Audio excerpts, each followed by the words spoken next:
What's up guys, welcome back to Hytale, welcome back to me lurking on the forums as always. We're not quite on the forums, we're in the blog section of the website, and today we're gonna check out, let me see, so last time we have taken an in-depth look over the progress update of November. Now we should go further on. I may end up skipping the music thingy. It's all up on YouTube, so feel free to check their channel. And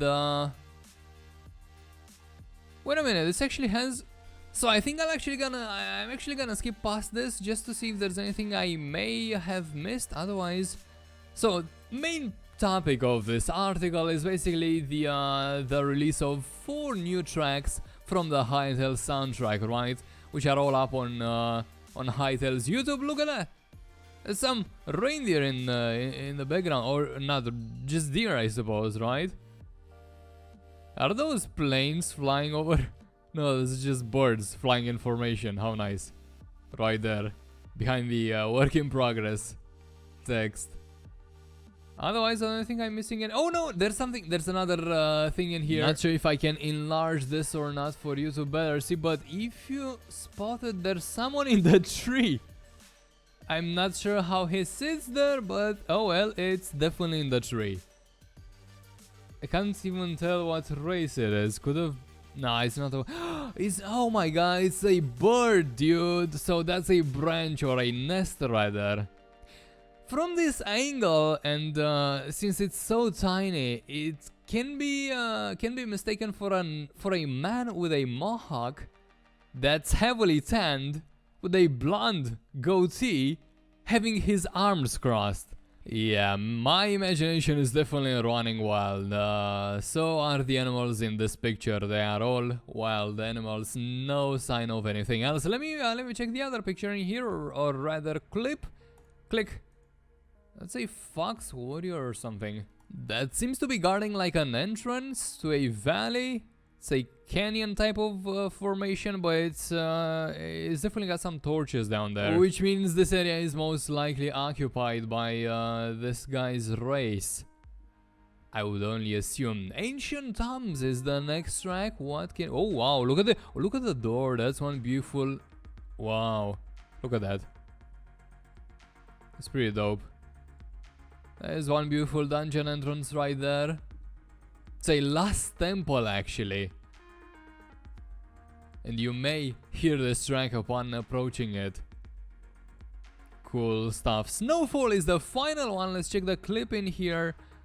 Once more, audio should be on Hytale's official YouTube channel, and we have a scene of snow, well, basically falling, as you would have expected, and there's some more wildlife.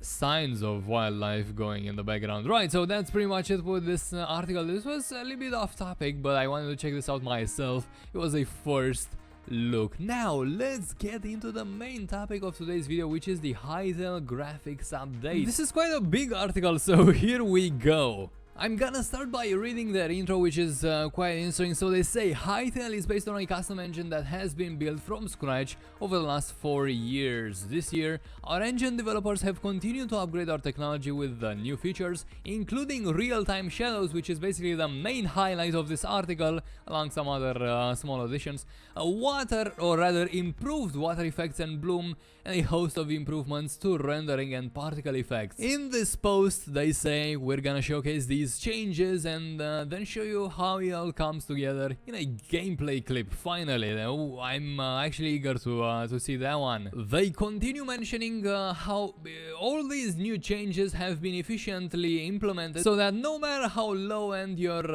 setup is, you should still be playing this, or rather be able to play this. Expect to have plenty graphic options to play with. Right, let's dive deeper into the real-time shadows. One of the biggest changes to Hytale's look and feel over these last few months has been the addition of cascade shadow mapping. Oh, they're getting quite technical. Characters and environment now cast detailed shadows that react to the position of the sun and moon. A change that should be apparent in every screenshot and video clip we post from now on. Let's take a closer look at this picture. We can clearly see the shadow that's well traced and looks rather organic and nice. And here we have a character's shadow being casted on the ground there. Do they mention it? Yeah, entity shadows reflect the exact shape of the creature or character in question, including any equipped weapons or gear and the animation being performed. Cool stuff, as you would have expected, honestly, as you would have expected rather. When combined, that's a creepy setting. Truth be told, the shadows are a bit too sharp for my liking here, not sure what's up, but let's see. When combined with the weather and time of day presets that we outlined in the custom content post, real-time shadows can help produce some really atmospheric environments. To get the full effect, however, you've got to set it in motion. So here's a time-lapse. Oh, is this a time-lapse? Here's a time-lapse showing time of day transitions in a variety of... Oh, this is a time-lapse. This is just a static picture. Alright, let's see. As soon as that interface fades away. So this is daytime. It's from another angle. Look at the shadows being conformed to the sun's position. It's pretty nice looking actually. Still sharp shadows. That's fine. Still looks great. Still does. That's definitely a nice shot composition, the final one. Look at that, looks so well done. Cool, so there you go, the time-lapse water effects is next. Oh, I've already spotted something in the distance there. See how it behaves? Has a stronger reflection and stuff. We've also added additional depth, they say, and sophistication to Hytale's water effects with the addition of reflections, refraction, waves, edge widening and more. Take a look at the far riverbank, there you go, what popped to me in the first screenshot, to see how the trees are reflected in the surface of the water, so basically right there. It's looking very, very sharp and nice. What is this? This screenshot demonstrates the benefit of underwater caustics. Not entirely sure if I'm reading caustics right, but it's basically the highlights you've seen on the picture, basically some reflections made by the sun,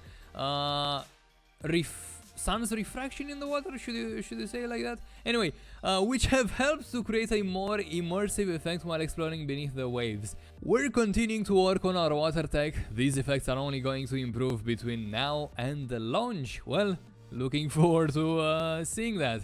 Bloom and shun shafts is what's next. Bloom, can I see it?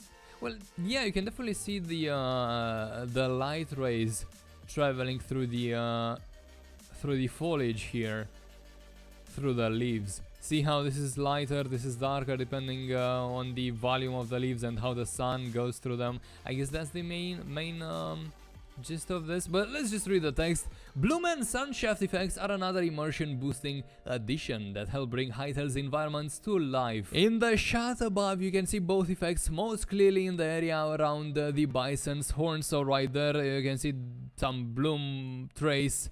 The next shot demonstrates the dramatic effect created when sunlight, I should probably show, oh wow, that's looking rather nice, when sunlight breaks through into an underground environment, in this case one with its own mysterious source of light. Please note that sun shafts like these are not currently compatible with the integrated graphics cards. Okay, you will need a dedicated one obviously, but they're an example of what can be achieved with more powerful hardware. Gotcha, you need a special dedicated GPU for these kind of environments.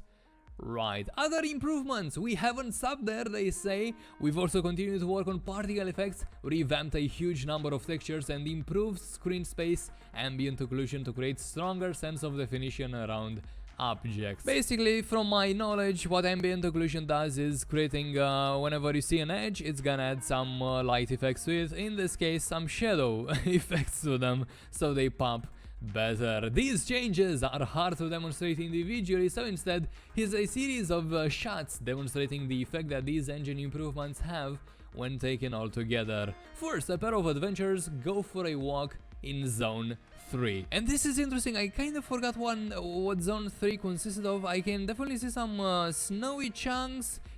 It's a mix of snowy chunks and regular world kind of deal, right? Wow, they both have sweaters and jeans, and they look so nice. It's kind of impressive the amount of detail that can be added to one's character through pixel art. It's just amazing. Here's another example of how shadows dramatically change the feel of a wooden area. Well, this definitely looks just as good as previous shots. Finally, oh wow, right, this feels so cozy. Imagine having like a furnace here lighting up the entire room, having moon casting shadows inside your home. It's gonna be, that's definitely gonna feel so cozy. So here's an indoor area. Now the complex shadow created by the sun as it passes through the window. Beautiful indeed. This is beautiful indeed. This guy has something in his mouth. It's like a plant or something. Funny. Oh, just notice the tomato and the cutting board. So many details. Nice. Screenshots and video demonstrations are helpful for focusing on specific effects, but we understand that the community wants to see how all of this comes together. So this is finally the gameplay thing. I think I'm gonna skip past the text. Click Ninja Charliot or something. Oh wow. Oh wow, combat. Oh my god.